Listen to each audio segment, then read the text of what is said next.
Hello dear friend, স্বাগতম জানাচ্ছি নতুন একটি ভিডিওতে। আমি ইস্তিয়াক খান ঝুমন রয়েছি আপনাদের সাথে। আরও স্বাগতম জানাচ্ছি ইএসটি প্রোগ্রামিং চ্যানেলের নতুন একটি সিরিজ টিউটোরিয়াল ভিডিওতে। এবং এই টিউটোরিয়াল ভিডিওতে আমার ফেস ভিডিও করার পিছনে একটা কারণ হচ্ছে যে আপনাদের কাছে বিষয়টা শেয়ার করা যে আসলে ডিজিটাল ইলেকট্রনিক্স কী এবং এই ডিজিটাল ইলেকট্রনিক্স আপনি কেন শিখবেন এবং আপনার কাছে এই ডিজিটাল ইলেকট্রনিক্সের গুরুত্ব কতটা হওয়া উচিত।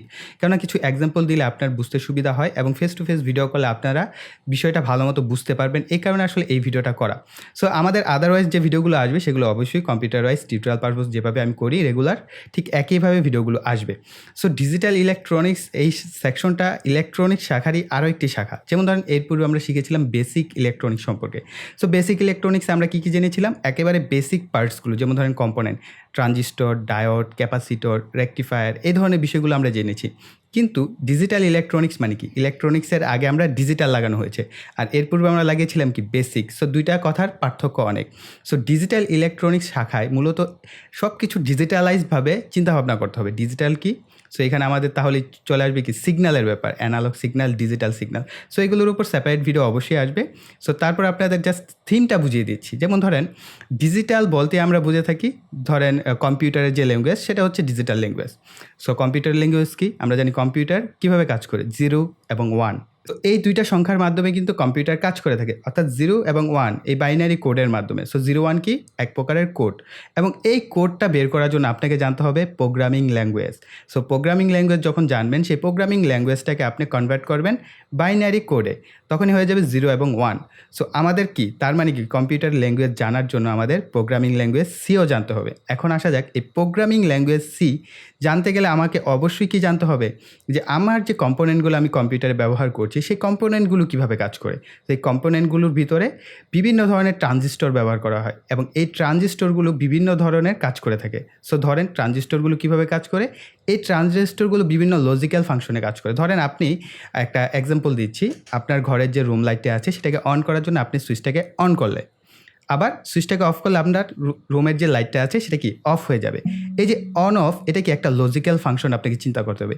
যখন আপনার সুইচটা থেকে আপনি অন করছেন তখন আপনার একটা সিগন্যাল যাচ্ছে, হাই লেভেল সিগন্যাল, যেটাকে আমরা বলে থাকি 1।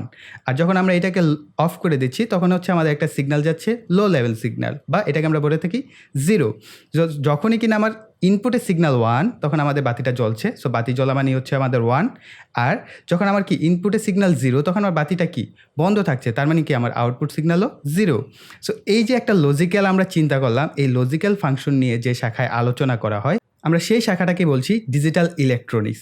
সো আই থিঙ্ক আপনারা একটু বুঝতে পারছেন যে ইন্টারেস্টিং একটা সাবজেক্ট হচ্ছে ডিজিটাল ইলেকট্রনিক্স। আপনি যদি এই ডিজিটাল ইলেকট্রনিক্সের বিভিন্ন লজিক্যাল ফাংশন, এর ম্যাথমেটিক্যাল টার্মস, এর কোডিং, কনভার্সনগুলো আপনি ভালো মতো বুঝতে পারেন, আপনি ইন ফিউচারে খুব ভালো কিছু করতে পারবেন। ধরেন আপনারা অনেকেই বলে থাকেন যে ভাই আমরা ড্রোন তৈরি করতে চাই, আমরা রোবোটিক্স কাজ করতে চাই, আমরা অটোমেশনের কাজ করতে চাই, আমরা ইন্ডাস্ট্রিয়াল অটোমেশনের কাজ করতে চাই।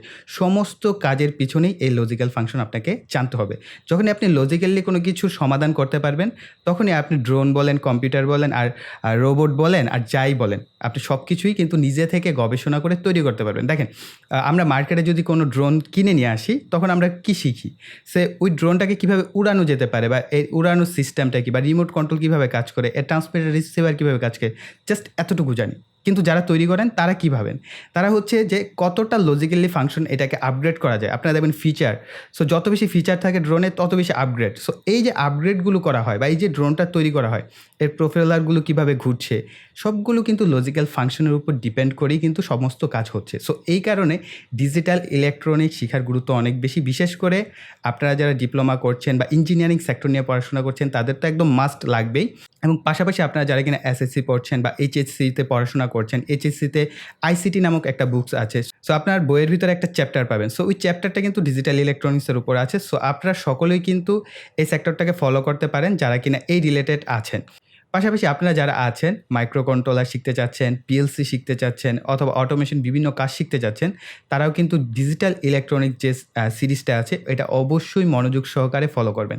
এতে লাভ আপনারই হবে, আপনি সমস্ত বিষয় ইন ডেপথ এবং ডিটেলস বুঝতে পারবেন। সো এই কারণে মূলত আমার এই ভিডিওটা করা, মূলত কাদের জন্য আসলে ডিজিটাল ইলেকট্রনিক্স, বা কারা করতে পারবেন কারা পারবেন না।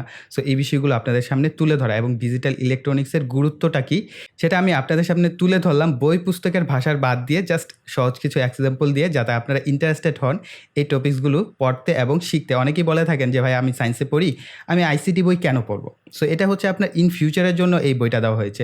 সো আপনি এই বইটার সম্পর্কে যদি ভালো মতো বুঝে আয়ত্ত করতে পারেন, তাহলে দেখবেন এটা পড়ার ইন্টারেস্টই আলাদা। অনেকের কাছে আইসিটি বইটা অনেক কঠিন মনে হয় যে ভাই আসলে সাবজেক্টটা অনেক কঠিন মনে হয় আমাদের কাছে, যে আসলে এটার বাস্তব প্রয়োগ কোথায়? আসলে এটার বাস্তব প্রয়োগ আছে বলে আপনাদেরকে এই বইটা দেওয়া হয়েছে এবং এই বইটা খুবই ইন্টারেস্টিং একটা বই। দেখা গেলো আপনি ইঞ্জিনিয়ারিং সেক্টরে পড়াশোনা করতে আগ্রহী, তখন আপনার এই যে এখনকার যে ভিডিওগুলো, এই প্রতিটা ভিডিও আপনাকে প্রচুর পরিমাণে হেল্প করবে বুঝার জন্য যে আসলে বাস্তব প্রয়োগটা কী।